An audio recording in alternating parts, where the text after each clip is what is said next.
Well, I'm pleased to have with us today Congressman Charlie Norwood from the 10th District in Georgia, United States House of Representatives. Dr. Norwood, Charlie Norwood. Charlie Norwood, right. That's right. Welcome to the International College of Dentists Audiovisual Series. Well, thank you. I'm honored to be here. Well, and we're honored to have you.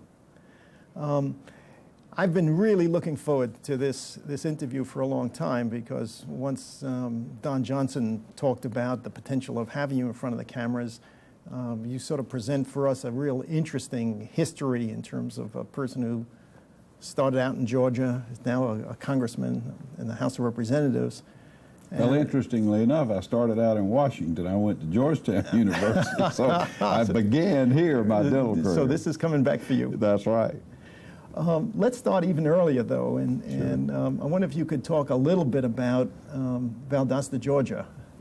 Well, it's one of those little South Georgia towns. We're about a 9-iron from Florida, right in the center of the state, all the way at the Florida line, and it was just a fabulous place to grow up in, and that probably started my dental career down there. If you want to know the truth, my own personal dentist as a child was Lucian Hosendorf, and I think probably since 14 years old I wanted to be a dentist, and Dr. Hosendorf had a lot to do with that. And living in a small town such as Valdosta, everybody knew everybody, and some of my father's good friends were dentists, and it was one of those situations where I was directed early in life that I had some choices. I could either be a professor, teacher, lawyer, physician, or dentist. That was sort of those are the choices. That was my choices laid out by my father, and just influences in a small community led me to dental school. Oh, and what did your dad do? My father was a businessman, small businessman. He and two brothers were in a business where one of them produced the weekly newspaper. One of them was in office equipment. At that time, it was ad machines and typewriters, you know. And my father was in charge of office supplies. It was a printing business, newspaper business, and office supply store type of thing. And right from the very beginning, your dad was saying to you, here's the list of professions. That's exactly right. That's exactly right. My mother was a school teacher for 30 years, and she was pretty tough. You know, you did your homework, you did things like that, and that led me on eventually to dental school. I knew I was going to dental school back when I was in high school, in military school. At least I knew I wanted to, let me put it that way.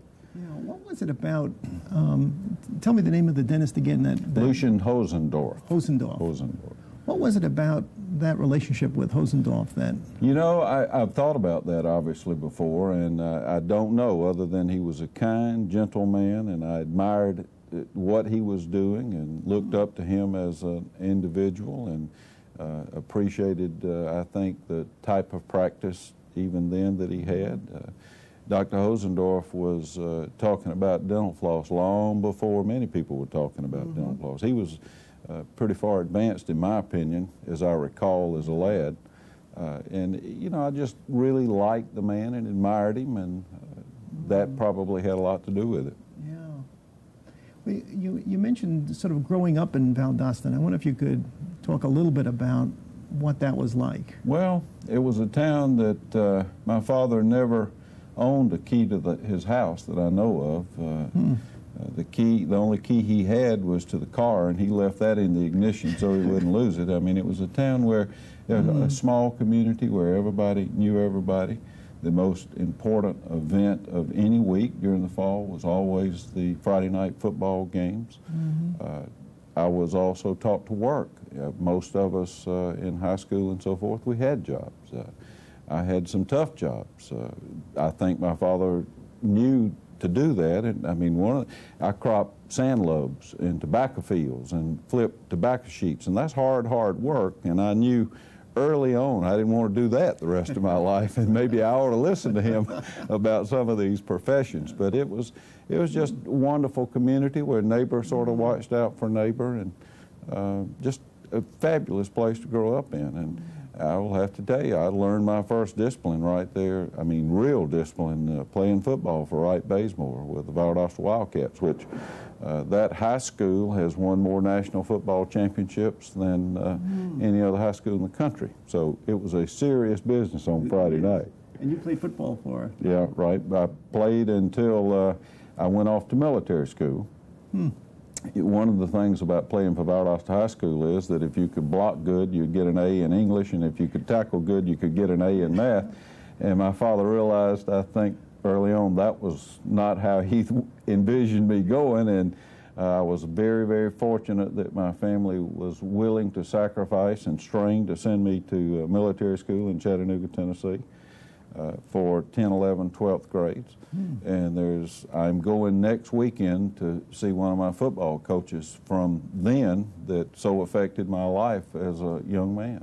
This was at the military college? At military high school. Military high school. Right.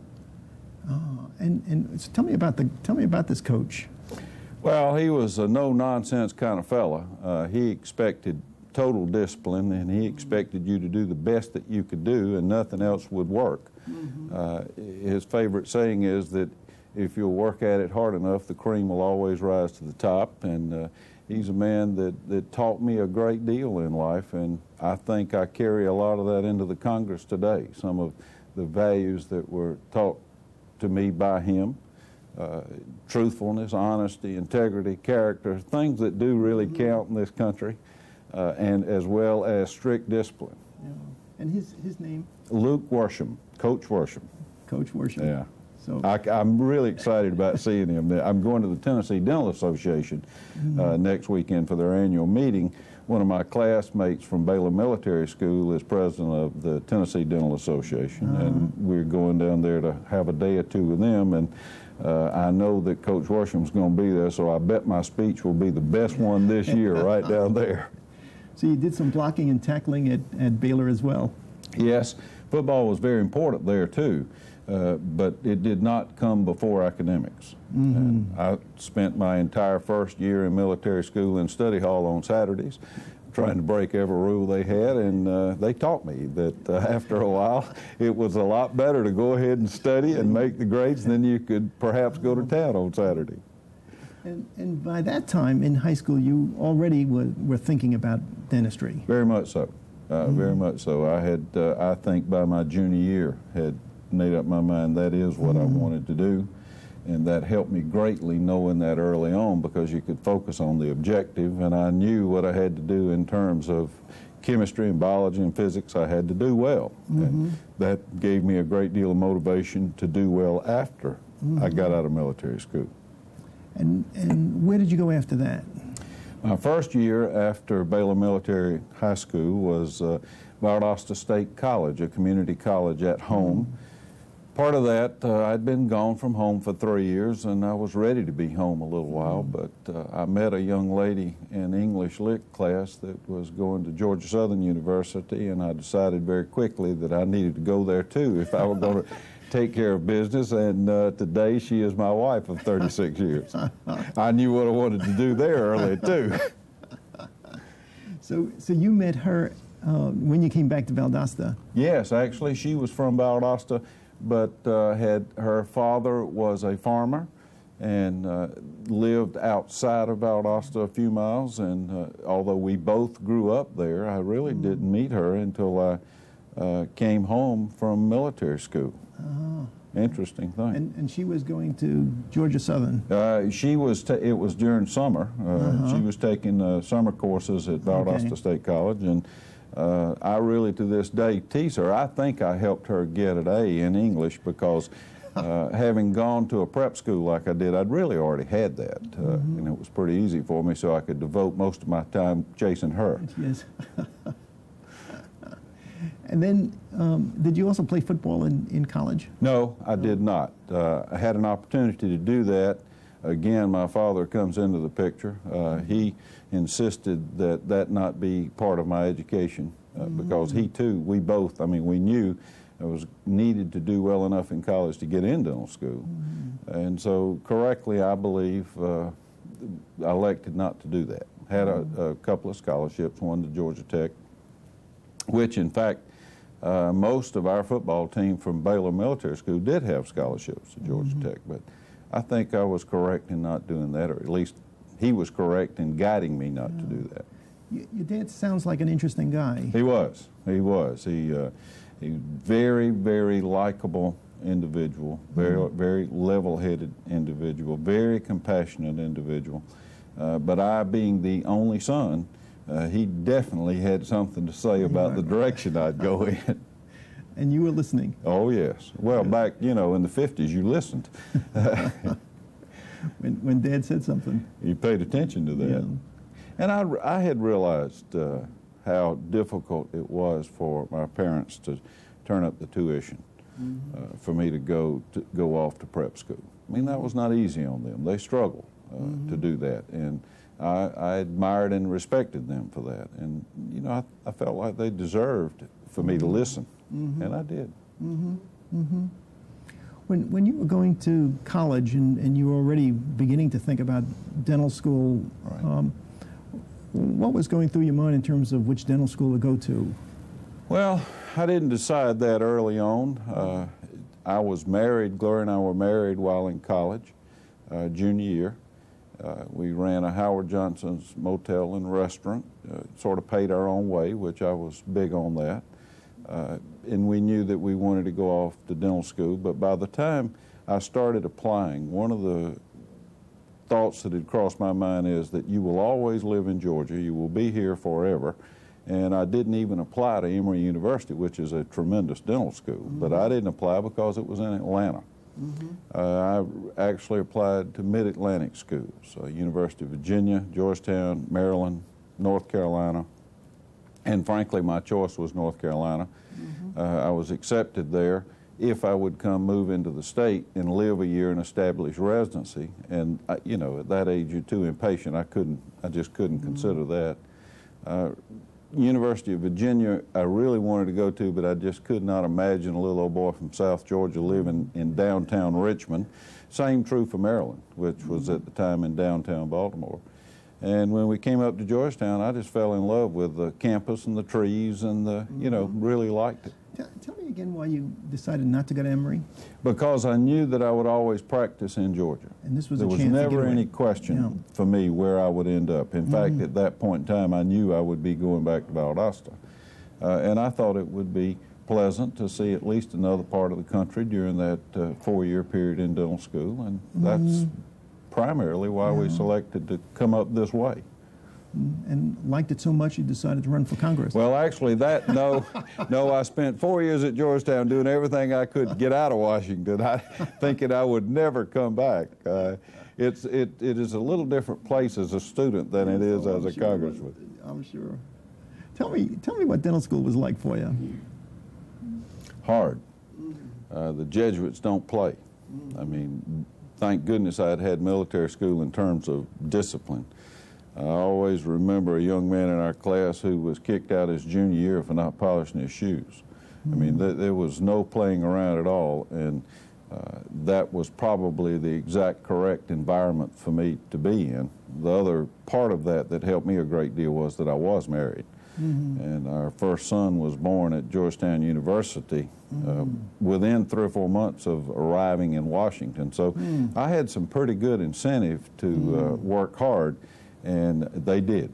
They worked us very, very hard. Let me get the years straight. You graduated dental school in 67. 67. Right. So you were there 63 to 67. That's right. Right. That's right. Yeah. So you were in dental school at the time that things in Vietnam were warming up. Yes. One of the other things in planning ahead I had always intended to do, which was to go into the service. I wanted to do that as an internship or residency. I mean, I wanted to give a couple of years. My family has been here a long, long time, and we have generally participated in every war this country's ever been in. Now, I didn't want to go into a war, don't misunderstand me, but I did want to go into the service in terms of an internship. So I made a deal with the Army. Immediately upon coming to town, I know a lot's going on in Vietnam, but if you'll leave me alone and let me have my degree, earn my degree, then I'll be glad to serve and do whatever you need to do. I didn't then mean to include Vietnam either, but I was willing to serve. Yeah. I want to just track back. I'm going to come back to it in a second, but you said something that was interesting about my family's been here a long time and they've served in every war. Could you? Well, I'm a 9th generation Southerner and a 4th generation Georgian. Our family got here pretty early on and came into Virginia, and that was the time that the eldest son received everything and the younger sons and daughters had to go do the best they could. So we jumped a state every generation, moving, and finally ended up in Georgia in the early 1800s. So your family tracks back to the Revolutionary War? Oh yeah, yeah. Our folks served with the Francis Marion Swamp Fox in South Carolina. Oh, is that right? Yeah. And then of course the Civil War. And I guess I'm doing my history now. Of course, yeah, tracking through the wars. We had 4 of our family obviously fought for the South, and we lost all 4 of them. And since I've been in town for the last 3 years, we know where one of the 4 is buried, and I'm sort of looking for the others. It bothers me somewhat that they don't have a marker. We know one of them died close to Centerville, Manassas, and one died around Suffolk in Southern Virginia, and one died outside of Savannah, and you know, I don't have time to do it, but my wife helps me a little bit going through the archives, and we've turned up some pretty interesting information. Let's come back to dental school again. It must have been pretty tough. I mean, with you know, a baby just born and. Well, it was, but I didn't know it at the time. When I look back on it, I can't imagine. But my wife taught school, and I think, frankly, I think we had it pretty easy. Georgetown was very expensive even then, and that was a strain and a struggle all 4 years. I worked as much as I could, particularly my junior and senior year.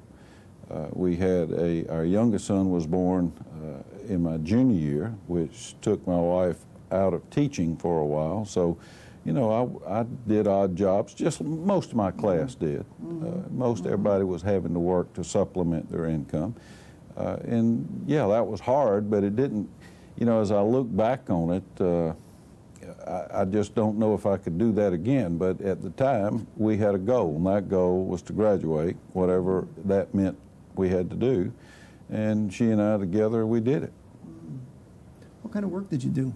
Well, I waited tables, bartended, did a lot of private. We had some connections through, as students, you know, you get to know people, and we had some connections doing some private weddings and stuff like that. I did because we had run a Howard Johnson's Motel back in college, I did the books 1 year for one of the motels out in Arlington, Virginia. It was one of those things where you'd go on Saturday and clean up the books for the week. It was an all-night deal, which I could afford to do that because it didn't interfere with class. And I could do them pretty fast and then had time to study. So other than being pretty sleepy on Sunday, it worked out fine. And of course, knowing how to wait tables and serve drinks always a handy skill. Well, you know, at 25 you can learn that pretty quickly. When you were going through dental school, and at that time, were you pretty much convinced that Valdosta was where you were going to return? Yeah. Oh, yeah. Never any doubt in my mind. My father had patients lined up for the whole first year, and he couldn't imagine anybody on earth not wanting to come back to Valdosta, Georgia, which I can understand his sentiments on that. It ended up we didn't because of the Vietnam War, and because the Medical College of Georgia was in its boom period. The dental school there, I opened practice in Augusta in '69, and the dental school opened up in '70. So, you know, I was very attracted to what was going on at the Medical College of Georgia. Plus, Augusta's just a wonderful city to live in. As soon as you graduated, though, that's when you had agreed you would go into the service. Right, right.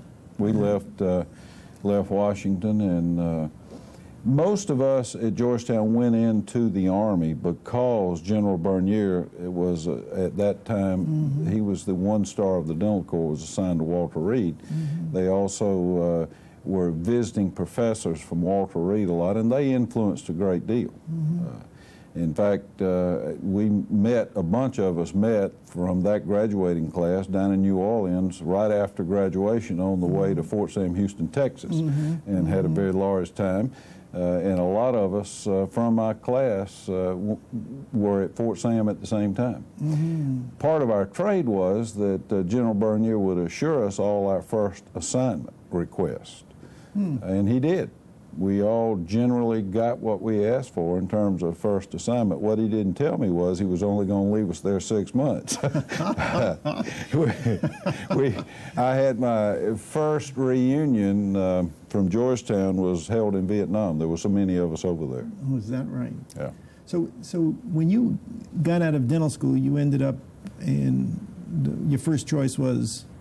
Sandia Base in Albuquerque, New Mexico. Okay. There again, I knew I'd live in Georgia, and I just wanted to see what it was like, and it was a terrific assignment. It was a joint command. The Army ran the hospital there, and I was assigned to the hospital and the dental clinic there, and it was a terrific experience. I mean, it was wonderful. We loved it. It just didn't last long enough. 6 months. That's right. You got your first choice. That's right. And then you got the news that you were going to Vietnam. Right. My wife was, as you might imagine, not particularly happy with that because she, for a lot of reasons, one of which we had two babies, two young sons. Frankly, I was not unhappy about that. I felt like that was fine. That was all right for me to do that. And as it turned out, I'm all in one piece, so it turned out fine. It was, for me, a very, very interesting year. It was a year that I wouldn't trade anything for it. I wouldn't do it again either, but I wouldn't trade anything for having done it. Well, what was it about it that was so important?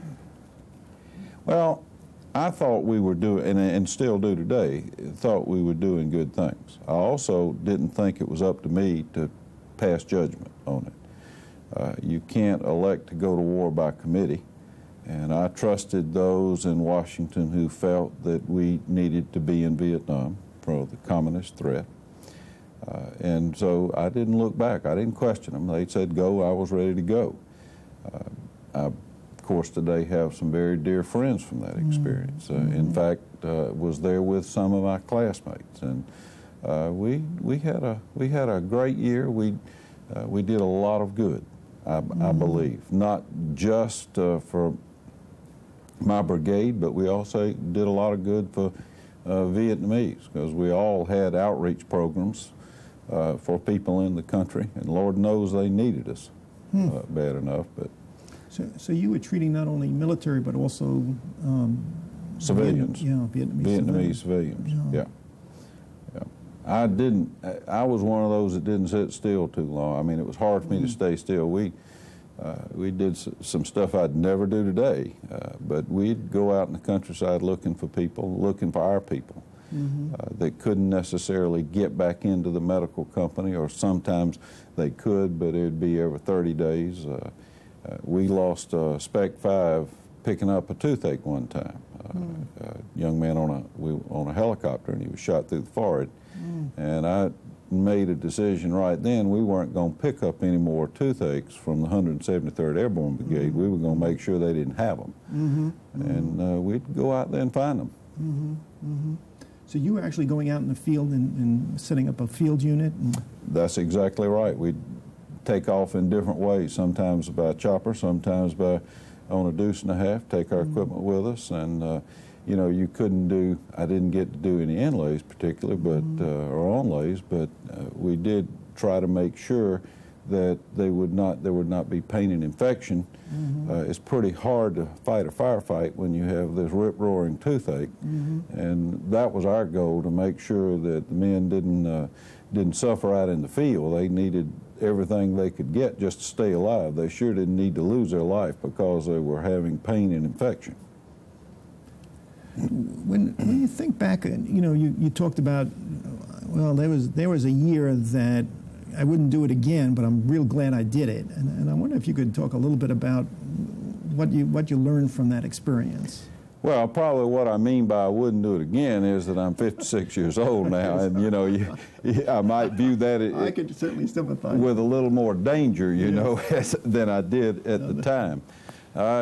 Frankly, we, and my good friend who is a periodontist in Boston, Massachusetts, Jerry Murray, we were co-dentists in the medical company B-Med with the 173rd, and we worked. And part of the reason you worked is that the harder you work, the better time passed, faster it passed. And we built some pretty good underground facilities, rocket-proof, and you know, our job was to take care of that brigade, and we did it. And I'm very pleased to have been part of that. I think we did good. I read somewhere in your bio that you were also taking care of military guard dogs.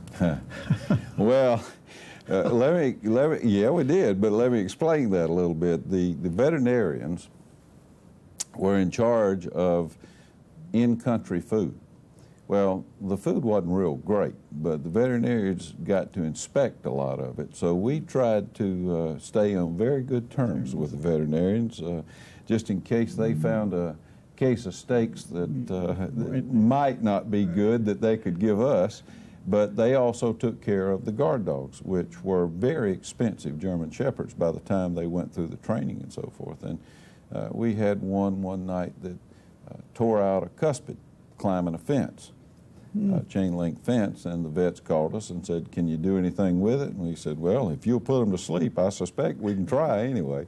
So we ended up doing a root canal on that cuspid and making a post, and I scrounged around and found some gold, and we put a gold crown on that tooth and carved the unit insignia into the tooth, found some food coloring and some plastic, and you know, but the point was, though, that dog would have been useless without that canine because he would lose his ability to grip. So it was just one of those real interesting things we got to do all night one night. Yeah. And made the time pass. Yeah, that's right. Yeah. Exactly right. So your tour in Vietnam was a year. Yes. And that actually, I can say it now, 364 days. It cost me 2 watches to get out a day early, but I got out. And then, but you still had some military time left. Yeah, I had 90 days left. And frankly, I very much considered staying in the military. Did you? I liked it. I liked it in military school. And I went to the general, and actually he called me and said, "Don't you want to consider this as a career?" And I said, "Yes, I do, but I only have one prerequisite. If I stay in, I think I'd probably want to be a general, and I don't want any time frame on that. If I earn it by the age of 30, I want to be a general by the age of 30. If I don't, then I shouldn't be." And of course, that's not how they do. Rank typically goes along with age, and I was too impatient, you know, to wait. So I asked them to just send me to Georgia. Anywhere the clay or the dirt is red, that suit me fine. And they selected that I should go to Fort Gordon, which is in Augusta. And we were there 90 days, and in that period of 90 days, frankly, made the decision where to practice. And it turned out to be Augusta for many, many reasons. My father, I don't think, ever forgave me. With all those patients that he had waiting. That's exactly right. But we had it was the right decision for us. It's been a wonderful experience there. Tell me about that decision and why you decided not to go back to Valdosta. Well, first of all, Augusta was a larger town than Valdosta, much smaller than it is today. Today, Augusta is the second largest city in Georgia and the second oldest. And I found it intriguing, and I liked it. There are some advantages to not having a cousin behind every tree. You know, that causes some conflict, can sometime. And I was real interested in the Medical College of Georgia and what we were doing there, and wanted to be involved in that at some level anyway. And, you know, once you get started, it's hard to turn things around anyway. And like everybody else who got out of dental school, we had used to having been broke and not having a lot of income. And I did have 2 boys I had to start thinking about, and walked into an immediate practice situation. I knew always I didn't want to practice by myself.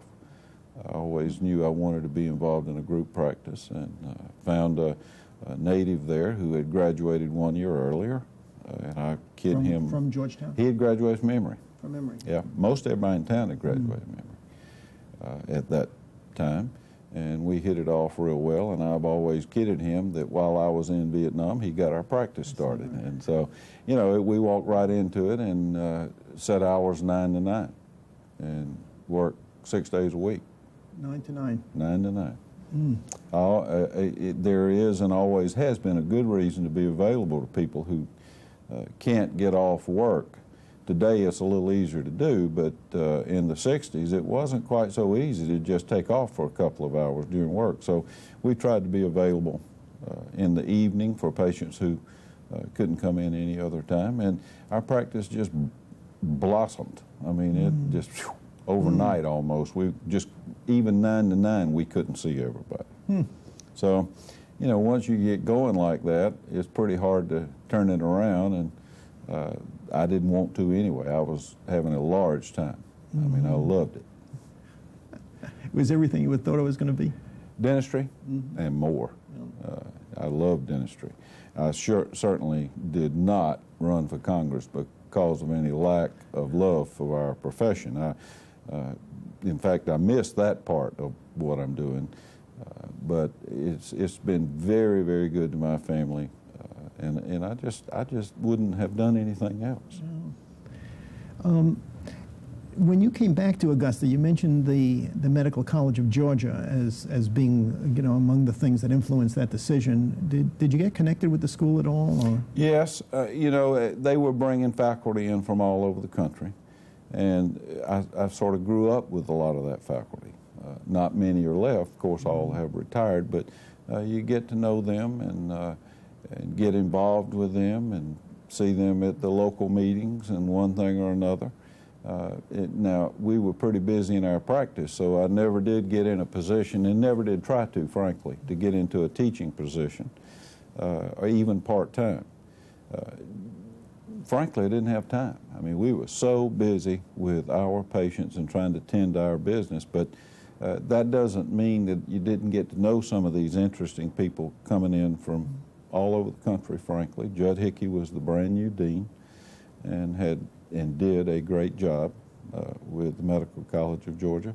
And so we were peripherally related, but enough that, you know, when you get out of school, it's hard to break away from that academic atmosphere, and you have to be weaned off of that, and I think that's sort of what happened to me to some degree.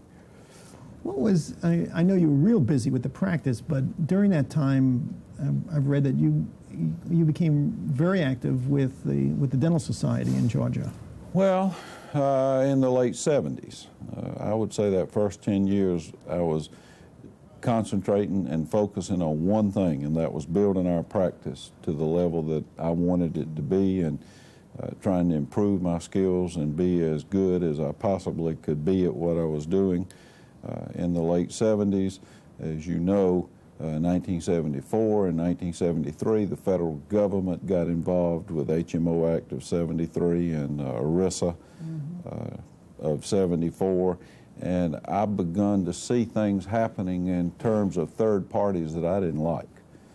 I didn't like the idea people were trying to force me, and I was pretty hard-headed about this, force me into always trying to find not what is the best possible treatment for the patient, but what might be the least expensive. And at the time, the only legitimate outlet we had to voice those concerns, frankly, was through the Georgia Dental Association. So I begun to get interested in that because I wanted to speak out. I wanted my voice to be heard in what I thought at the time, and still do, was going wrong in terms of care of patients.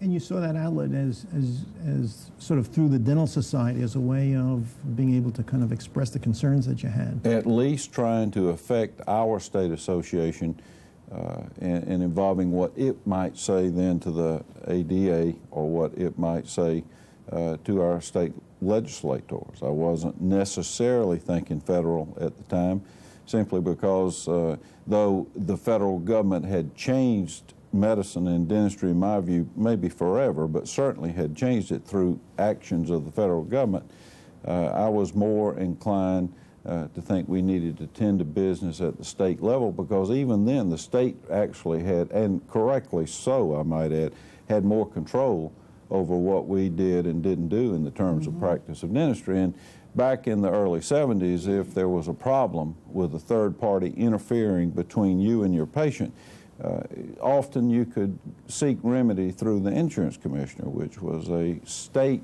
elected position. So my view at that point was to work on what was happening, I thought, to us and to our patients through the state level. During that time, though, you also ran for some dental society offices. Yeah. I was, as you generally have to be to get to the point where you're president of your state association. You know, you do the local and then you do the district level. And I did all of those things, trying to work your way up into, I actually was not, I didn't have a long-term goal of being president of the Georgia Dental Association. I wasn't thinking in those terms. I did have a long-term goal of being involved with the Georgia Dental Association. But as it turned out, I was asked to serve as president, and how do you say no? I'm always sort of interested in how people's lives sort of take shape. I noticed you were also president of your class at Georgetown. Well, I was president of the junior class. I ran for president of the senior class and was defeated by a young fellow named Vito Cardo. Who you still remember? Oh, yeah. And it was interesting. You know, I actually didn't know it, but I learned a lot about politics by being defeated for the president of the senior class. And some of my friends who wanted me to have won the president of the senior class put me in for president of the student body of the dental school, and for some reason, that was no problem. Won that immediately. And there again, you know, just I guess wanting to be involved and having your voice heard. Yeah. Tell me what you learned. Well, I learned that it's better sometimes not to be negative about your opponent. Yes.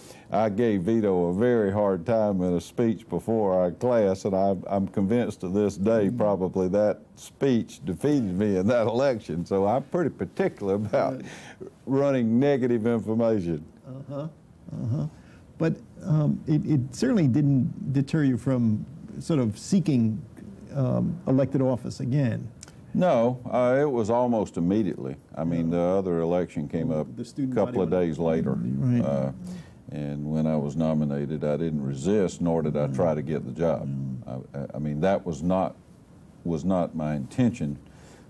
I thought being president of the senior class was fine, but I didn't really work at becoming president of the student body. It just sort of happened.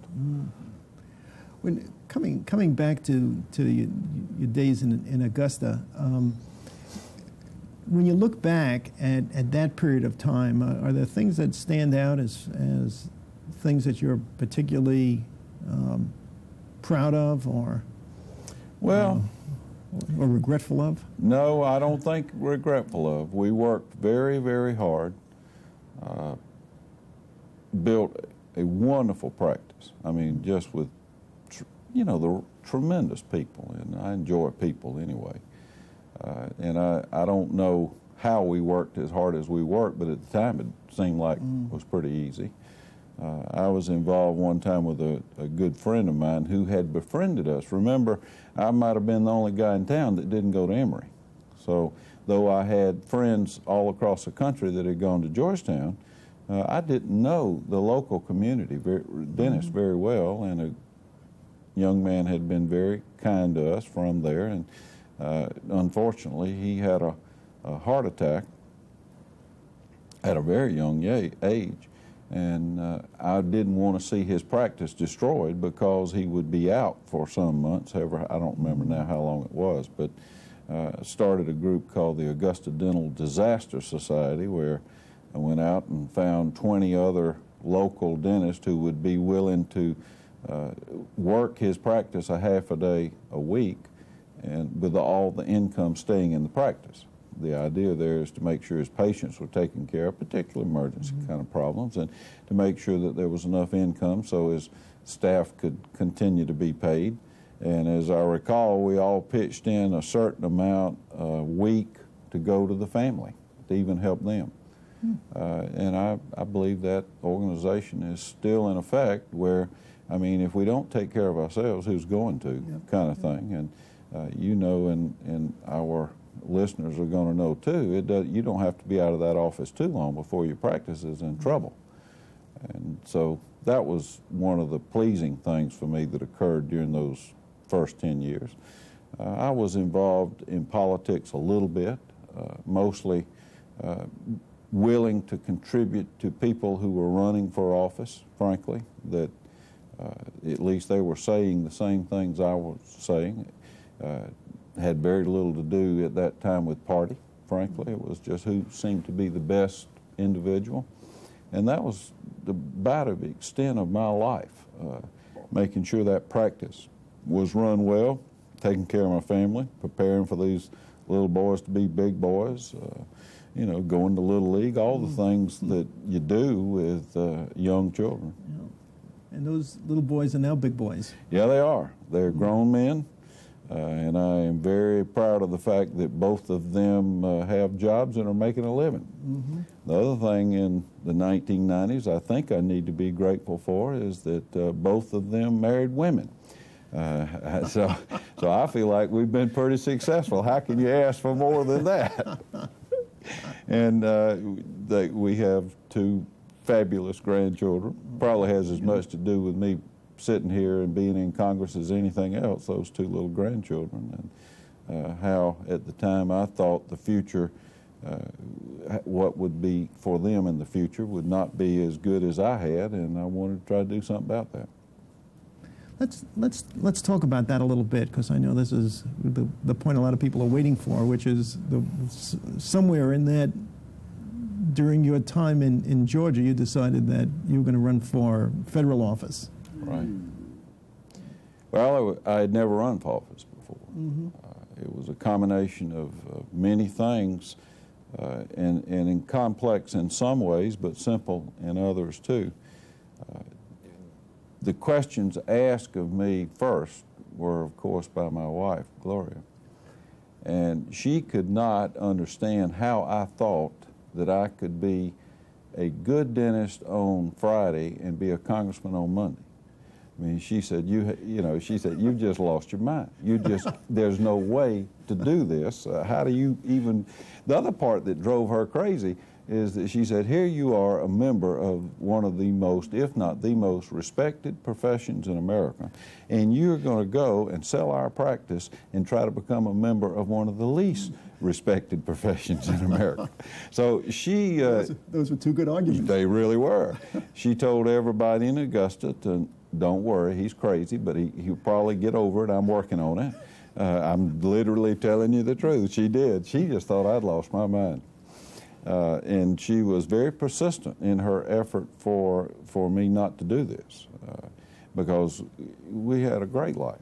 I mean, I loved what I was doing. She loved what I was doing. She had her own business. Everybody was happy and doing well, and she just couldn't imagine that I would go out and sell a practice that I'd spent an entire adult life trying to build up and take the chance of running for Congress, not ever having done any of this before. But after about 6 months, she tried everything from crying to yelling to the whole threatening to the whole 9 yards, and finally, being a good South Georgia girl, she said, okay, you crazy so-and-so, if this is what you've got to do, I'm going to support you, and she did. And what was driving you, though? I mean, what prompted you to want to do that? Profession and family. But maybe even larger than that, the big picture was that I felt like we were really, and still do, losing a lot of freedoms that we were guaranteed in this country. the federal government was very much, and still is, way too much involved in my everyday life. From the minute that the clock radio goes off, they okay whether it's okay, to the minute you have maybe chocolate ice cream and they're involved in regulating the chocolate and the ice cream. That had to do with personal freedoms. Taxes, in my view, were way too high. There were way too many regulations from the Labor Department, particularly OSHA, that I felt like these people are out of their mind. They are, here I am doing everything I can to keep the cost of dentistry down so more people can have it, and here are these people sitting in their ivory tower in Washington. Some of them have been there so long their skin color was about the same color as the marble on the building, telling us, who are the most trained individuals on the planet when it comes to dentistry, how we need to practice. And I could see the cost going up, the aggravation going up. We were in a situation, and to some degree still are, that no matter what you do, federal agents could come swarming in. Now, it's bad enough when the IRS comes, and hopefully that's some better, and we're going to get that better. But with the Labor Department and the EPA and so many agencies trying to dictate to us what and how we practice dentistry, where one size fits all, and they sit up there and write standards by people who probably have never seen a patient, much less touch one, that would eat away at me. I did not like that at all. I don't. Yeah. That's only part of it, though. That's the professional part. Yeah, I sort of wonder what. I mean, there are lots of people who are feeling that, but then there was a sort of another step you took that said, not only am I upset about this, but I'm going to run for Congress. Well, I had many visits with patients on these subjects, all of which we just discussed, and it got to the point where I thought, well, you know, I've got to either shut up about this before I run everybody off, or I got to put up about this. I got to say, I'm willing to let this happen to me without fighting back, or I'm going to fight back.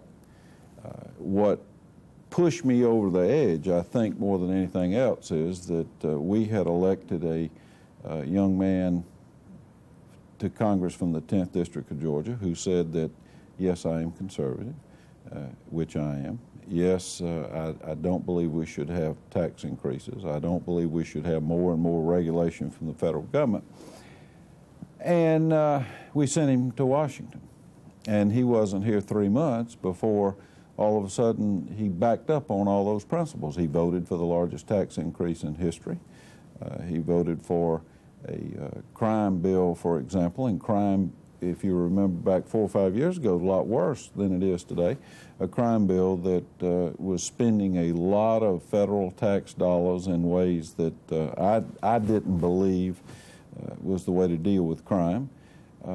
And, you know, it's one thing, there are 435 of us up here. Now, there's no way we are all going to agree, and many of them come from different districts from all over the country.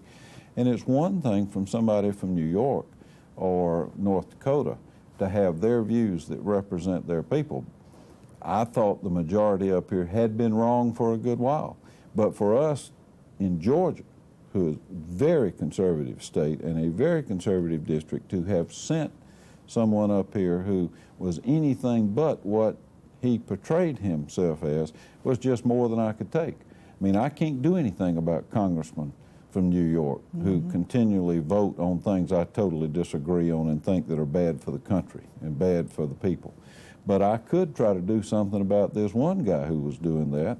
And I spent about 6 months trying to find the right person to sell my practice to.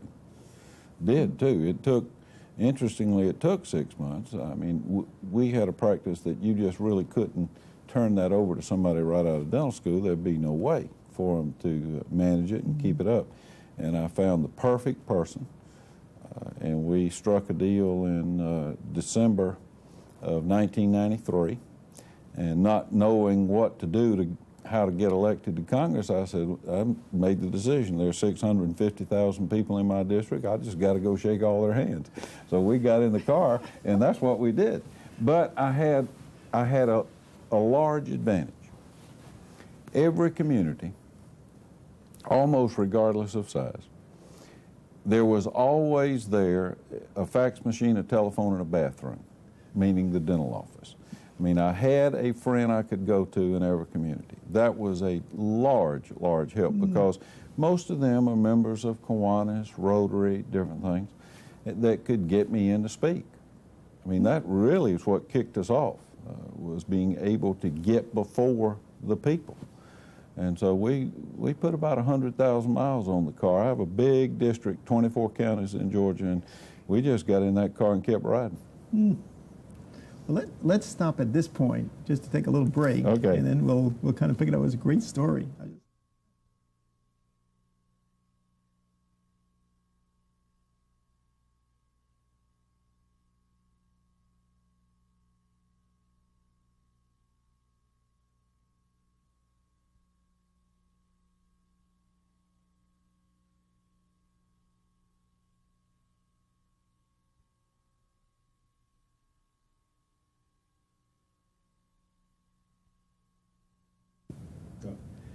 Congressman, one of the things that you said before that prompted you to run for Congress had to do with your grandchildren, and I just wonder if you could talk a little bit more about how that happened and whether or not you think you're fulfilling that promise.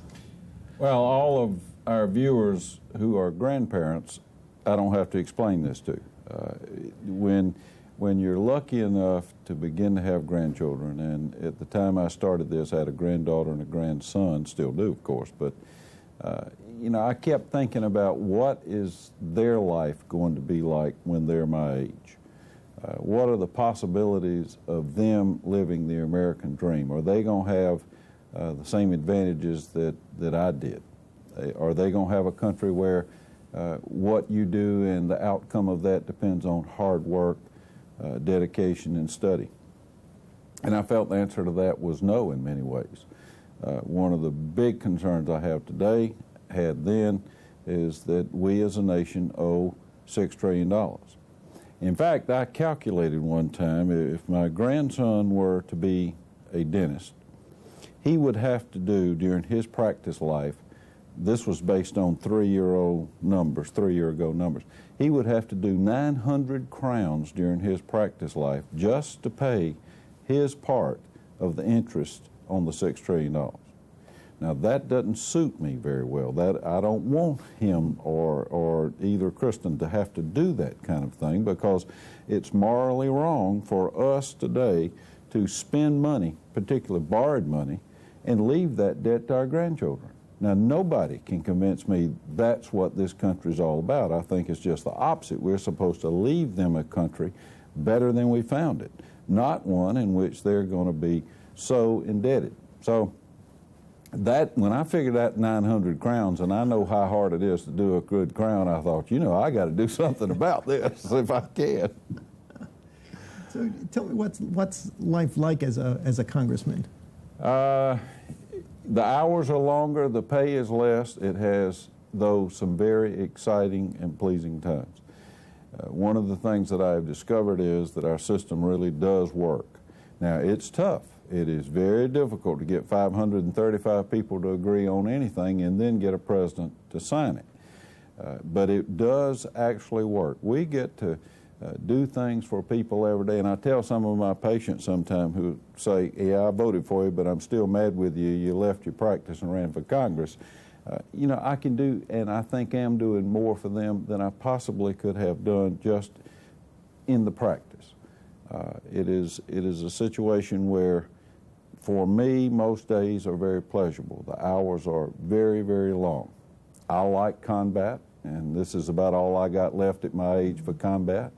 And it's a lot of pleasure for me to go up against some of these people who I believe, whether they do it intentionally or not, it's not the point. I believe they're espousing things that are not good for the country, and I'm delighted to be able to go up against them any way they want to. When you think about the time that you've spent in Congress up to now, my sense is that you've got some agenda items that you'd like to make sure happen. Well, of course I do. One of the things about dentists is that when they ask you to do something for them, they're typically asking you to do something for them for their patients. And that's pretty easy for me to try to get in there and try any way I can to help dentistry. The other thing is we've never really had an outspoken voice in Congress concerning our profession. And it takes that. And I hope if we've learned anything from this, that some other practicing dentist needs to replace me, because Congress needs that information. They speculate unless there's somebody there to say, no, I know better than that, I've been through that, and here's really how that works.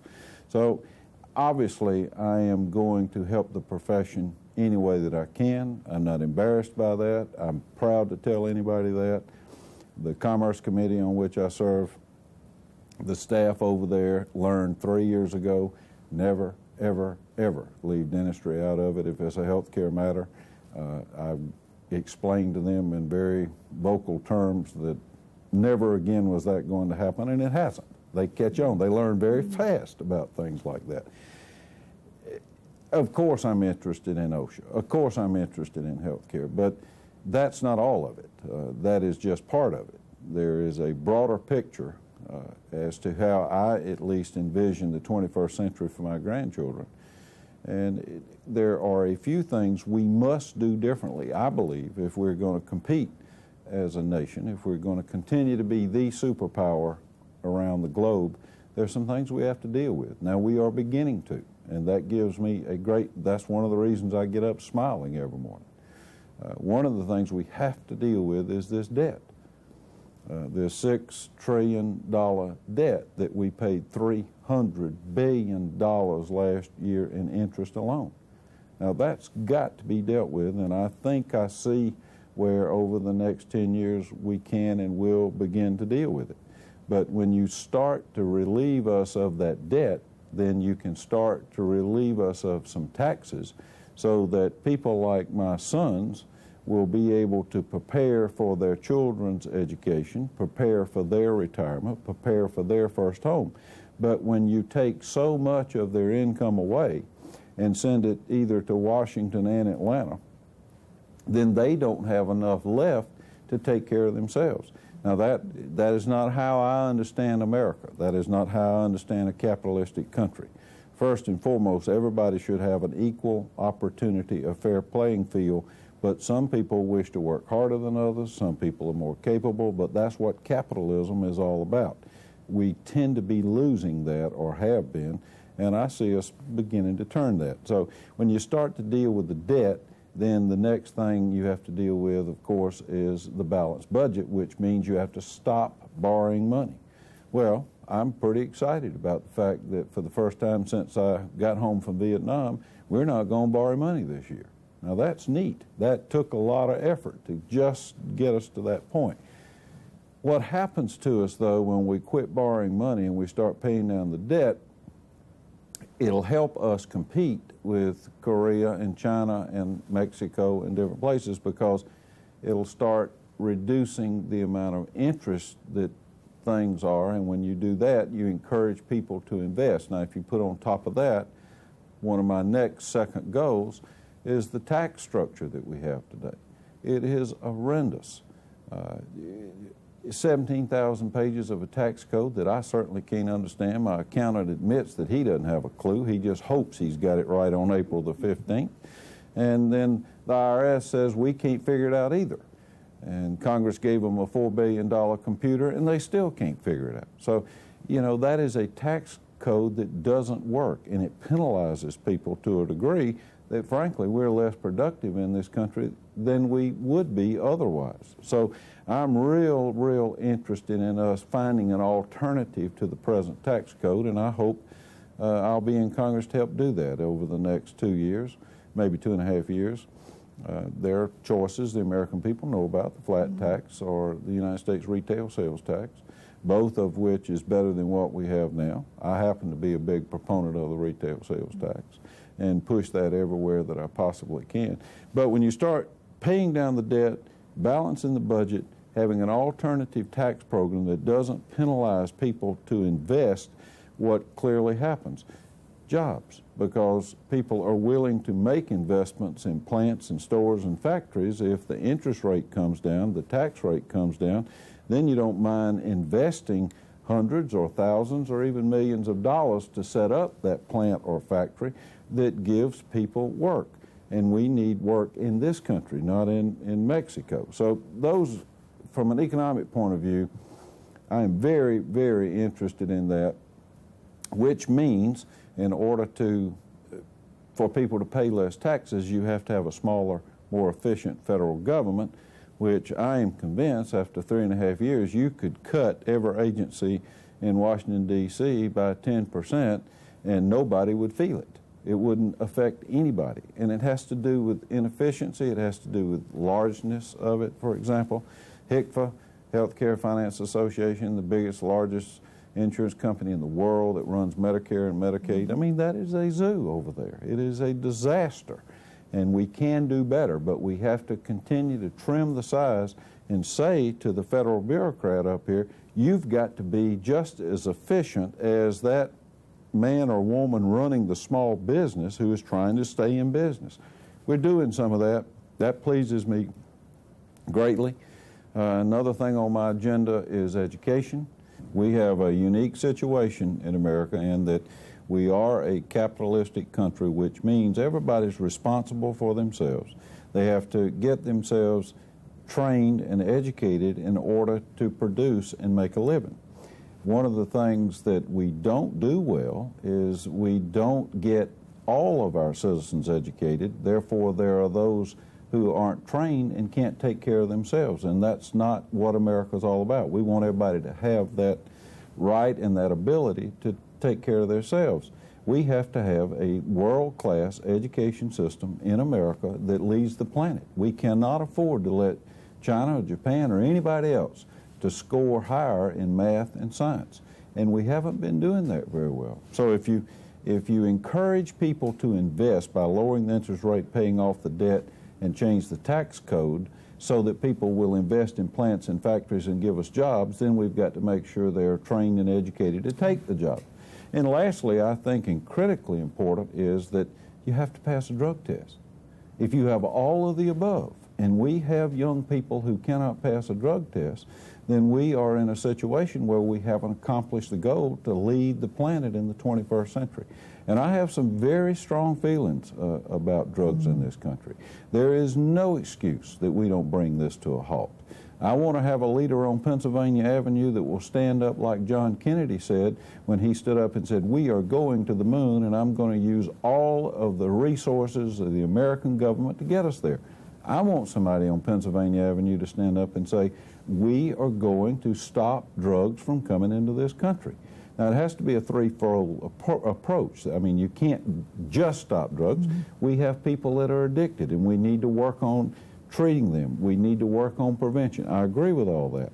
But I also think you ought to put the 82nd Airborne down on the California-Mexican border and let them train down there. And if you try to bring drugs across this country, we're going to stop you. And we need to say this to the world. I'd have the Navy and I'd have the Air Force doing maneuvers on our borders. You fly drugs into here, we're going to shoot you down. You bring them over in a boat, we're going to sink you. We've got to be serious about this thing. When we capture drug dealers, we need to deal with them in the harshest kind of way, because this is affecting our young people and our ability in the next century to continue to lead. I can't think of much worse that's going on in this country today than for us to lose 20,000 young people a year to drugs. I mean, that's worse than Vietnam. And you saw what happened. Why? I want the country to stand up and say, we want leaders who will bring this to an end. And I think we're going to get there with that, too. So there's another reason I wake up smiling every morning. We're going to get it. Well, I know one of the issues that you've been very interested in has been around health care. Well, clearly, my experience in life leads me to that. I've been involved, and I'm glad to tell most people in Congress that I've been involved in this subject longer than any of them have been in Congress. I have a unique perspective about this problem. I mean, I was around when Medicaid, for example, first started. I was practicing dentistry before the 1973 HMO Act, and I was practicing dentistry before ERISA. So You know, I have a perspective of back when there really was a relationship between the doctor and the patient. I remember when it was really a free market. So I bring things to the table that none of that, well, maybe Strom Thurmond, he's been here longer than I've been in healthcare, but mostly speaking, I bring things to the table that it doesn't have to be all my way, but they need to hear this part of it too. Managed care has never been a favorite of mine.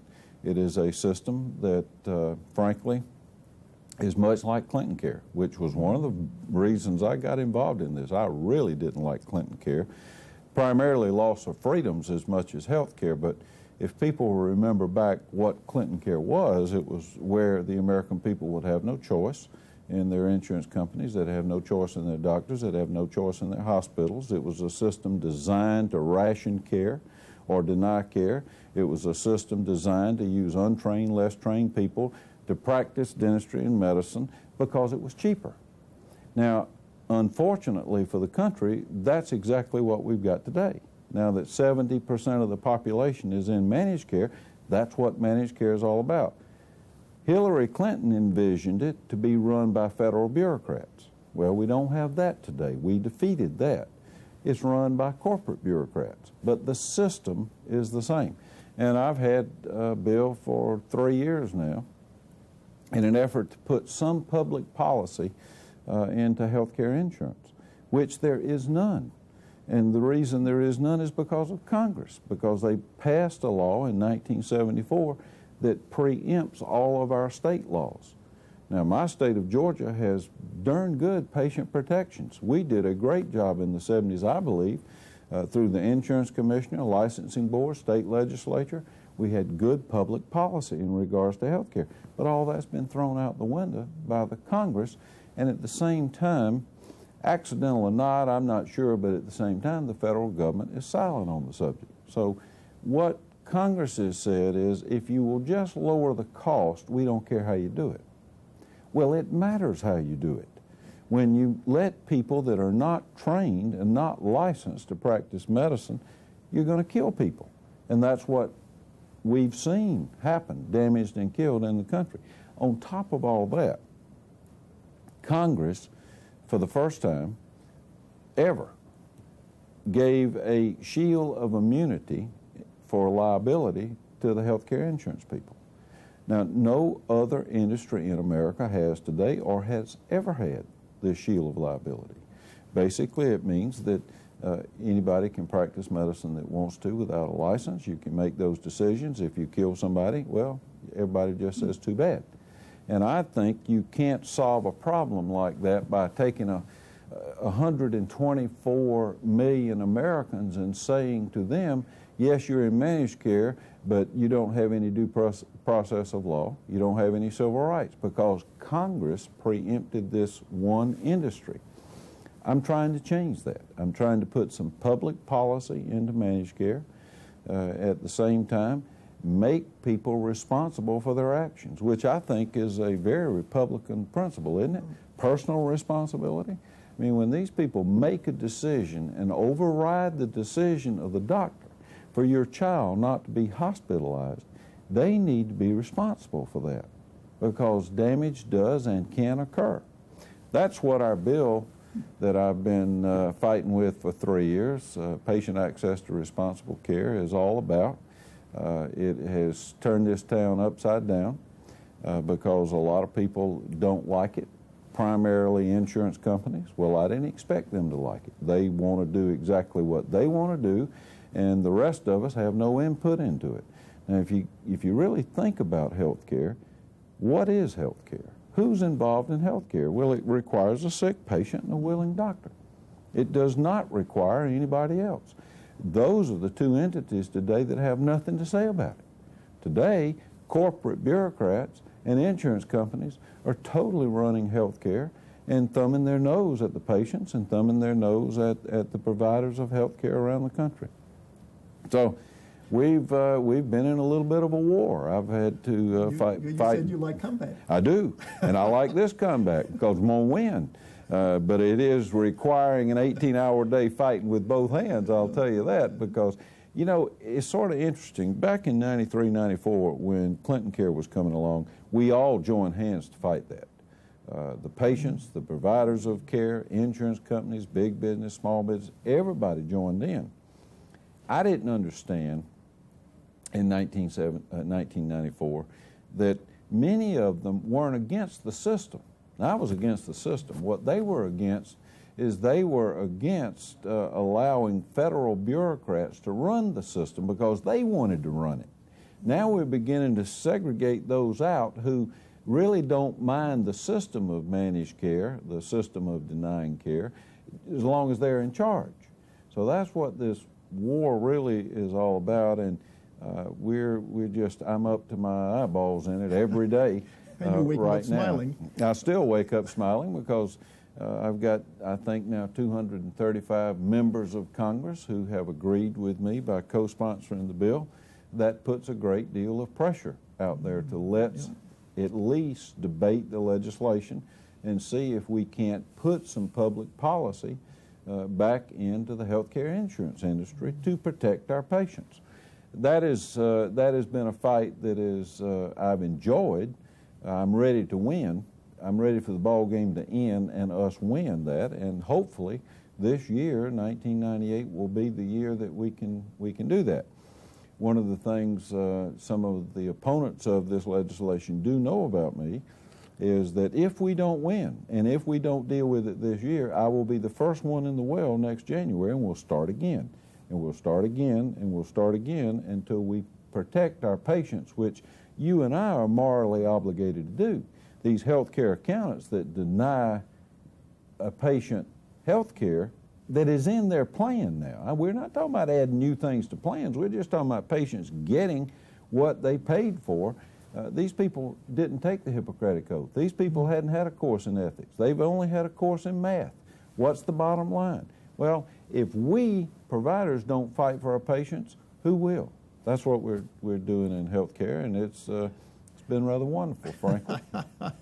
Well, you certainly seem to be enjoying it. Well, I do, because I really think we're going to win this thing. It probably won't be everything I want, and I don't think they're going to let a sophomore, which I am, have a major health care bill, but I don't care whose name they put on it. I never have cared, didn't come up here to have my names on any bill. I just want to affect the policy.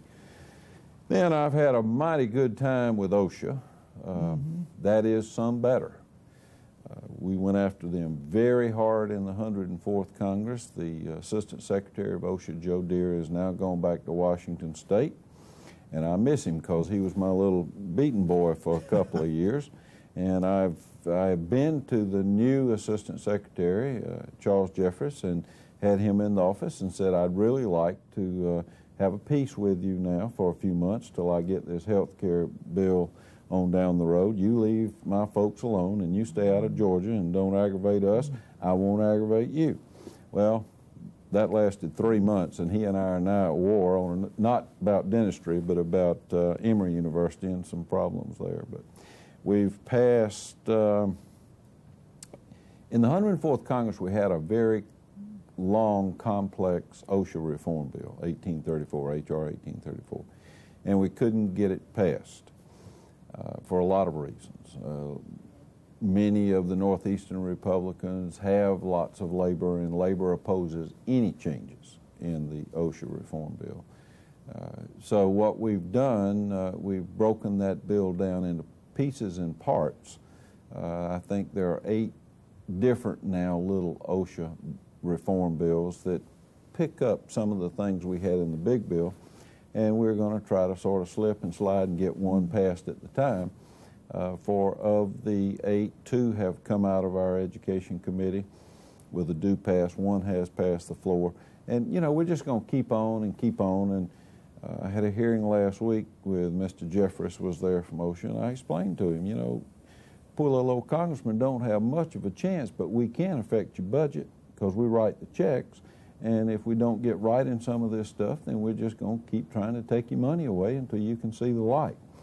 And that's an awfully good way to get their attention, because that bothers them a lot when they have their funds cut.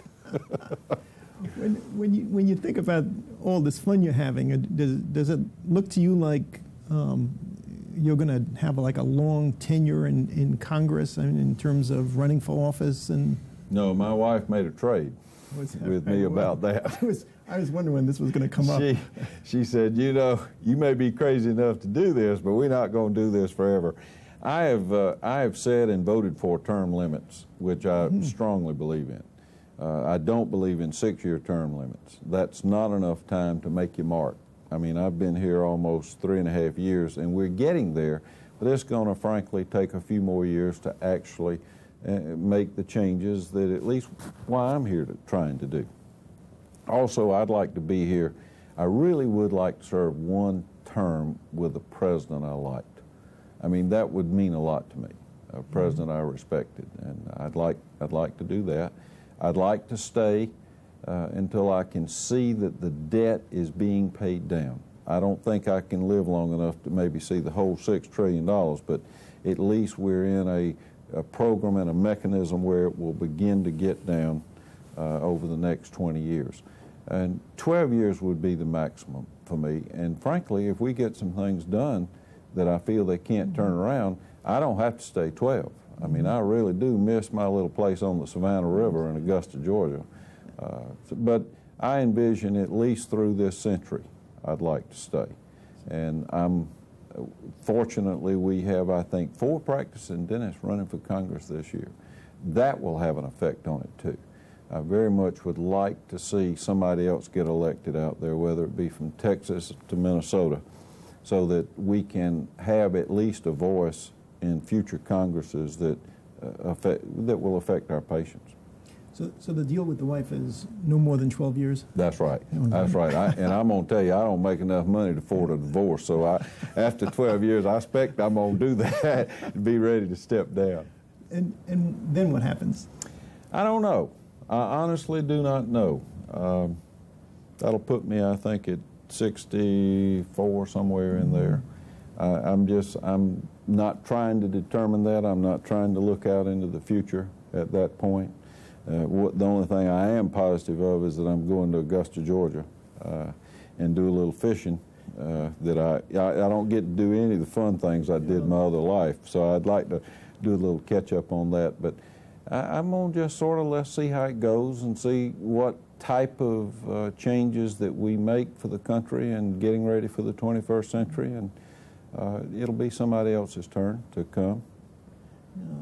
In going through your bio, I mean, I sort of read all of the different awards and medals that you've won over the years. Are there any of those that you're particularly proud of? Well, I guess I don't know whether to say I'm proud of this or not. I've got better sense than to do probably what I did in Vietnam, but I've always been very pleased about the Combat Medic Badge. That's somebody out there getting the job done. This was a Combat Medic Badge for your service in Vietnam. Yeah. I don't pay a lot of attention to that kind of stuff. I mean, you go do what you think you're supposed to do and do it as best you can, and if somebody else thinks that you've done a good job, that's neat. I mean, I'm glad. It's not make or break anything for me. I'll be honest with you, I like very much being members of the International College and the American College and the Pierre Fichard Academies. I mean, that's sort of neat. You feel like you've maybe done fairly well in your profession when you can be members of those, and that, you know, I'm pleased about those. Well, there was one I thought you might mention. It was the Taxpayers Hero Award. Well, I am. You're right. Maybe the best one up here was after my first year up here, I won the Fighting Freshman Award for the freshman most willing to take on rules and regulations in taxes. Yeah, I'm pleased about that.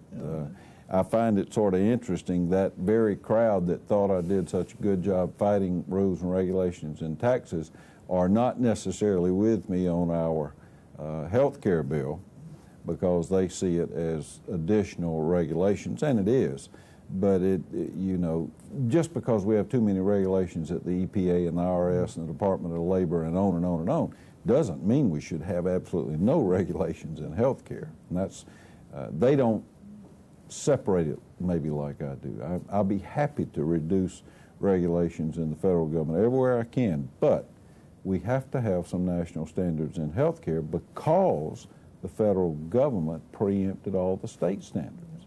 And if we could go back to the states, that'd be okay, but we can't. I mean, you'd not be able to turn that clock back. But yeah, that award pleased me pretty good. They gave me, I think there was a plaque, but more importantly, they gave me 2 real fine red boxing gloves for that award. I have those hanging in my office today. Fits right in with the combat. Yeah, it does. It does. When you think about the career up to now, and of course you still got lots more time, what would you like most to be remembered for?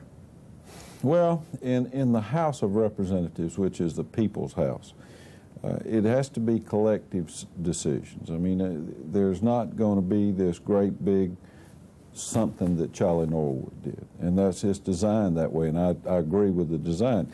It is going to be, he helped collectively to get a large group to agree on something, and that's the best you can ask for. I guess if I could leave this town knowing that we were doing some of the things I mentioned, I'm going to leave this town under the assumption we're going to get the health care stuff taken care of. I mean, we're going to win that. But if I can leave knowing that we aren't borrowing money, we're paying off this debt, not leaving it to our grandchildren, that we actually have figured out how to make the educational and training system in this country work for all Americans and stop drugs coming into this country, oh, I'd be a happy camper. What would your dad say? You know, my father was the biggest yellow dog Democrat in South Georgia. And I've often wondered what he would say, knowing I'm a Republican. And I also, actually, the first time when I cast my vote, I thought to myself, I wonder if Daddy would have voted for me, because he truly was a yellow dog Democrat. But that, too, in itself is interesting. Everything I believe in, I really was taught by him and taught through his conservative eyes and conservative principles, and as a Democrat. Yet today, I'm elected as a Republican, and I believe everything that he taught me 40 years ago. It says a lot about what's happening in America and what has happened in terms of role models. I mean, we've sort of reversed. And I'm Republicans, some are big business Republicans. I'm not. I'm a populist Republican. I wouldn't want it any other way. I mean, I care about the people. Now, I am pro-business because I don't believe you need to kill the goose that lays the golden egg, but that isn't always first. I think I'm here to try to do the best I can to, first of all, represent the 650,000 people in my district, and secondly, do the best I can for them, for their families and their futures, and then for America. We've got to, I hope, all think constantly that we have to vote according to what is best for this great country, and I hope we all do. I know that certainly enters my mind a lot. And I'm sure your dad knows that. I think so, too. That was it was a pleasure. Great talking with you. Thank you. It was fun being here. Thank you. Thank you.